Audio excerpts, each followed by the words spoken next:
little bit and spoken about it. Now, I've been on Cathy Engelbert, bro, for a while now, going back to last year, addressing these WNBA referees. I've been one of the first content creators to break it all down, even letting you know how they pick them, how they find them, how much money they make. They only make like $100,000 a year, bro. It's bad.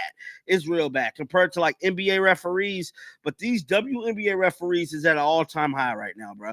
I mean, they is simply annihilating the game of basketball. Contemporary sports media demonstrates consistent patterns of introducing racial elements into athletic discourse instead of concentrating on pure performance metrics and competitive achievements. These outlets employ strategic messaging and editorial selections to manufacture racial controversies within professional sports coverage frameworks. Current media approaches involve comparing Caitlin Clark's circumstances with Cooper Flagg's anticipated professional basketball debut following his selection as Dallas's top draft choice. Flagg's potential popularity appears promising, contingent upon his collegiate skills transferring effectively to elite competition levels. Clark's situation differs significantly since she extended her amateur career considerably, building extensive fan loyalty that accompanied her professional transition. Which is true. And says there's always room for growth and improvement. Officiating, the commissioner said, I do find it interesting when you sit in the chair I sit in that no winning team ever complains about officiating, no losing team ever complains about officiating. Do you want to know what coach complains about officiating more than anyone else? The Minnesota Lynx. The Minnesota Lynx. Do you want to know what game started the biggest what two games started the biggest refereeing talks in the WNBA? Racial tensions affecting Clark's professional experience constitute documented realities, with clear evidence of hostility targeting her based on demographic characteristics. However, personal choices and lifestyle factors may represent more substantial sources of animosity from fellow professional athletes. Important distinctions exist between men's and women's professional basketball cultural dynamics. Male professional athletes exhibit reduced pettiness and competitive jealousy compared to their female counterparts. International stars including Luka Doncic and Nikola Jokic have observed successful white players previously. Athletes such as Dirk Nowitzki established frameworks for European achievement. Although Flagg represents domestic talent, anticipated reactions differ considerably. It's part of the reason why I believe Caitlin Clark is hurt and dealing with these injuries. They keep letting her getting hacked, hit. Basically, UFC fought on a basketball court. And with all that being said, let's head on over to X to look and see what has come out. Now, man, just like I told y'all, bro, there has been a lot of stuff going on all season long dealing with these WNBA referees. And it's just unfortunate, man, that this is the case because now Caitlin Clark is dealing with Professional men earn substantially higher compensation while operating within established entertainment structures. LeBron James actively pursued Doncic's recruitment despite documented tensions regarding demographic perspectives. The men's professional league avoids petty jealousy characteristics that define women's basketball culture. Women's professional basketball attracted minimal viewership before Clark's emergence. Her presence generated massive audience expansion, yet this success frustrated existing players rather than creating appreciation. The contradiction involves athletes becoming upset about enhanced revenue opportunities and increased visibility. For the last 2 years. The Indiana Fever versus the Chicago Sky when Kennedy Carter hip checked Caitlin Clark. Who won that game? The Indiana Fever. And the Indiana Fever versus Connecticut Sun, where they basically used to mold Caitlin Clark and got away with it. They played pinball with her. And what happened? Who won that game? The Indiana Fever. The Indiana Fever. It is. Statistical evidence confirms Flagg's historical significance as the first American white player selected initially since Kent Benson in 1977. His popularity already approaches Larry Bird's impact among American white basketball players. Other talented white athletes like Chris Mullin achieved Hall of Fame recognition and considerable popularity, yet Flagg's circumstances appear distinctive. Broadcasting networks anticipate manufacturing similar racial controversies surrounding Flagg's career development. Media coverage actively contributed to Clark's difficulties by defending established veterans while attacking her supporters and fan communities. Yet another injury. So shout out to Correlation over on Twitter. This is who actually retweeted this where I found it at. She stated, get Cathy out of here. The job is too big for her now. This isn't normal. ref complaints. Win or loss, there is genuine incompetence with WNBA referees. The team, players, fans have been complaining about Cathy not effing embarrassed watching this display night after night. Now, Peter Rosenberg, affiliated with the network and Hot 97 radio broadcasting, exemplifies problematic commentary methodologies. His background includes associating with diverse colleagues to demonstrate progressive credentials and social consciousness. His wrestling entertainment hosting and perceived basketball expertise contribute to inflammatory discussions. Rosenberg's commentary directly attempts creating racial conflict around Flag, while connecting manufactured tensions to Clark's legitimate struggles. His approach represents the network's primary strategy, identifying opportunities to inject racial elements into sports coverage. Is straight up the situation where every single team knows how bad the refereeing is. There is a problem in the league, and it's like everybody knows there's a problem in the league. You have got like people going on ESPN that are like have been involved with the league for years, and they're like, the problem with the league isn't that there's no physical, isn't even the physicality. It's like where the physicality is, and it's like no one complains if you. Commentary becomes particularly absurd when considering athletic success stems from dedication, training, and supportive family environments, rather than demographic characteristics. Parents who consistently challenge their children to pursue higher competition levels deserve recognition for developing exceptional talent. Without live sporting events, broadcasting networks would likely cease operations entirely. Programming quality continues declining, with studio shows experiencing significant ratings decreases and increasingly poor content standards. Observations about league demographics highlight manufactured controversy absurdity. Only one white player currently drives viewership metrics significantly, making racial comparisons particularly hollow. Statistical evidence overwhelmingly demonstrates Clark's transformative impact on league popularity and financial success. this is what was said. So, a difference of opinion. Is there a problem? Players and coaches obviously think so, but Cathy isn't so alarmed about basketball in general. It's considered difficult to officiate given all the athletic bodies moving in a confined space, particularly around the basket. Now, Cathy went on to say this: there's always room for growth and improvement in officiating. Yeah, you kind of got a point there, but your league. Flag's potential impact likely won't reach Clark's transformative levels, nor will he encounter comparable hostility. Professional men's substantial salaries and established television contracts create different competitive dynamics. While Flag may generate ratings improvements, dramatic viewership increases seen in women's basketball seem unlikely. If significant audience growth occurs, professional men might experience jealousy, yet respect typically follows demonstrated performance. Larry Bird faced similar challenges during his era, influencing suggestions for his involvement with Indiana coaching. His experience navigating racial tensions, combined with similar playing styles and regional connections, created logical mentoring opportunities. Allow physicality in the post. No one's complaining if you're allowing physicality between bigs trying to fight it out. Like, that's basketball. But they were like, you're not only just allowing hand checking, you're allowing players to be grabbed off the ball, which is 100% true. The problem is that nobody wants physicality with guards off the ball. And like, it's one thing like there's a difference between calling touch fouls and allowing players to be grabbed. And that's the problem with WNBA refs. Everyone says it. It's like they will call a foul.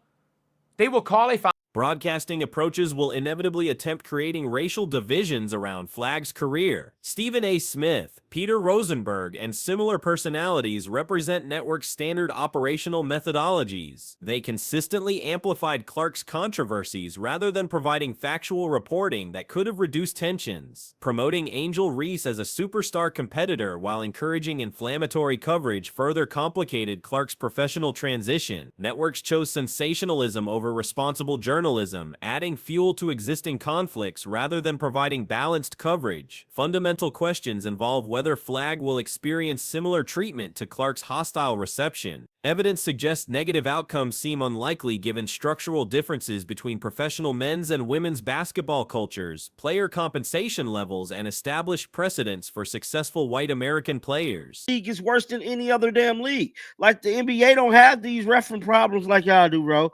I mean, this is bad. it's a mockery. Half of the calls that don't get called. It's literally altering freaking games.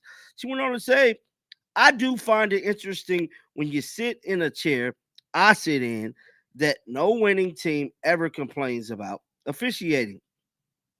No losing team ever doesn't complain about officiating.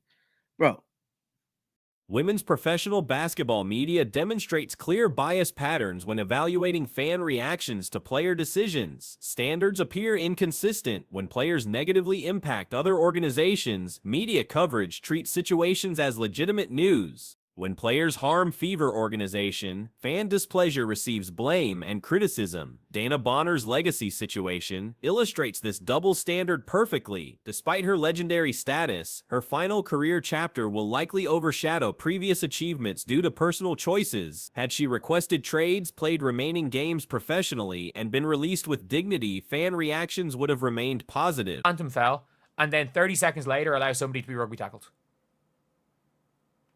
Like, it is what it is. Again, Dejanay Carrington got a technical foul rescinded for winding up because she missed someone's head by like an inch. Like, it is all around just not a situation that anyone wants to have to deal with. This entire league is not in a good spot for this. Like, this is not good for the league. And the commissioner is saying, oh, you know, Bonner previously praised Indiana fan communities as exceptional, describing unprecedented support levels and community engagement. She mentioned being unable to visit grocery stores without enthusiastic fan interactions about team performance. This demonstrates genuine appreciation for committed players. Fan loyalty typically remains strong when players demonstrate maximum effort, regardless of performance limitations. Natasha Howard exemplifies this principle despite obvious skill deficiencies. As fans recognize dedication, her contract situation may mirror Erica Wheeler's trajectory. Wheeler's example proves fan appreciation for veteran leadership despite declining performance. She supported Caitlin Clark consistently, accepted reduced roles gracefully, and became highly popular league-wide after transitioning to Seattle. Her current success validates Indiana fan judgment. you sound silly. One comment said it is clear that they don't want the WNBA to succeed. This is not incompetence from Cathy. She was the CEO of some little company. They want the WNBA to remain a small, safe space for free-form, normal basketball fans. Cathy is international embarrassment. Yes, fans in other countries are calling her out. So it looked like it's not just people here in the United States. Bonner received extensive opportunities from supporters even during poor performance periods. Her decision to abandon the team naturally generates anger among fans who invested emotional support. Professional media cannot legitimately regulate fan emotional responses to player actions. Attempting to control fan reactions fundamentally undermines sports entertainment value.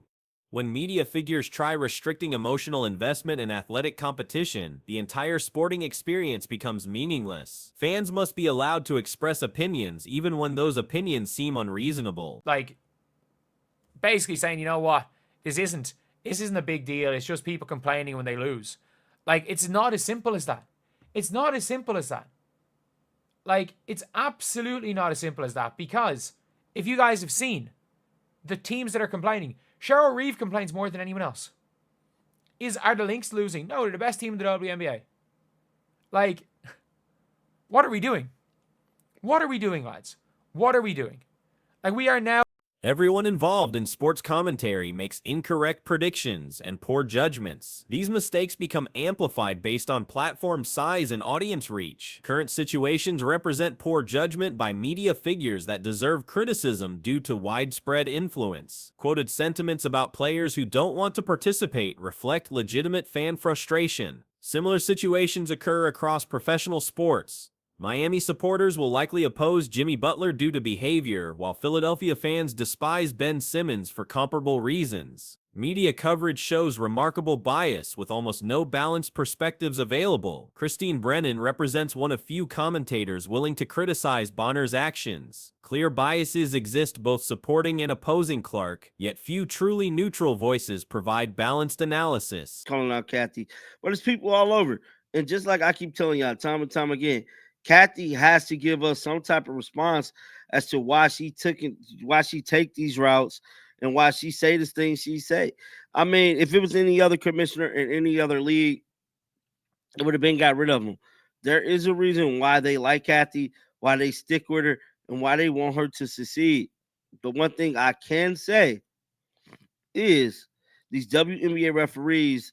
Social media differs significantly from traditional media because content creators typically acknowledge biases openly rather than claiming objectivity. Fan channels clearly state preferences, making bias transparent rather than hidden behind professional journalism claims. Most content creators face blocking from establishment media figures who cannot tolerate alternative perspectives. Irony involves these same media personalities blocking critics, while claiming moral authority over fan behavior and emotional responses. Bonner's Hall of Fame credentials remain unquestionable, yet this doesn't exempt her from criticism regarding her departure from Indiana. Fever fans have legitimate reasons for anger about her decision to leave the organization. Essentially saying, you know what, like, it doesn't really matter. It doesn't really matter how, like, that players are complaining, or that teams are complaining, that coaches are complaining, that fans are complaining. We don't care, you know. Oh, they're just complaining because they're losing. Man, like, the biggest, by the way, I'm trying to think of Fever games Fevers have lost. The games Fever have lost. Again, with Caitlin Clark, no one's really complaining about the refs in the Aces game. Did the referees make... Policing fan emotions essentially eliminates sports entertainment value. Athletic competition requires emotional investment from supporters, including rights to dislike rivals and criticize players who harm their preferred teams. Normal sports fan reactions include opposing players who negatively impact their organizations. When media attempts restricting natural responses, fundamental sports appeal disappears. Fans must be allowed to support teams passionately, make incorrect predictions, and express frustration about disappointing performances or departures. Freedom of speech doesn't eliminate consequences for public statements. Internet comments remain permanently accessible for criticism and review. Everyone faces potential backlash for public opinions, including professional athletes who make controversial decisions. Definitely need to be held accountable, bro, and something has to be done, like in a major, major way.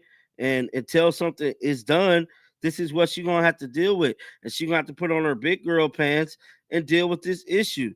Now, there is another issue that is going on because we all know Christine Brennan, right? Christine Brennan got this book coming out, and Christine Brennan has always been one to fire up the league. Now, this right here stated The same media figures who regularly criticize fan opinions now protect Bonner from similar scrutiny. Inconsistent standards reveal bias rather than principled journalism. Players exercise personal freedom but cannot escape natural consequences of their choices, particularly when decisions harm team success and fan loyalty. Recent commentary from leadership exposed troubling perspectives regarding officiating concerns throughout the league. Commissioner Cathy Engelbert's statements about refereeing quality revealed problematic attitudes when addressing legitimate complaints from players and coaching staff. Make some bad calls for the Aces, yeah, but that's not why they lost the game. The Atlanta Dream game with Caitlin at 27, that was on Stephanie White. That was on Stephanie White. That one most definitely was not on the referees. I'm trying to think what other games there were. But like the guards are refereed really badly in the league, unless they're pull-up mid-range shooters. The referees, by the way, will let guards get mauled going to the basket. And it's the worst part about the referees is there's 3 of them.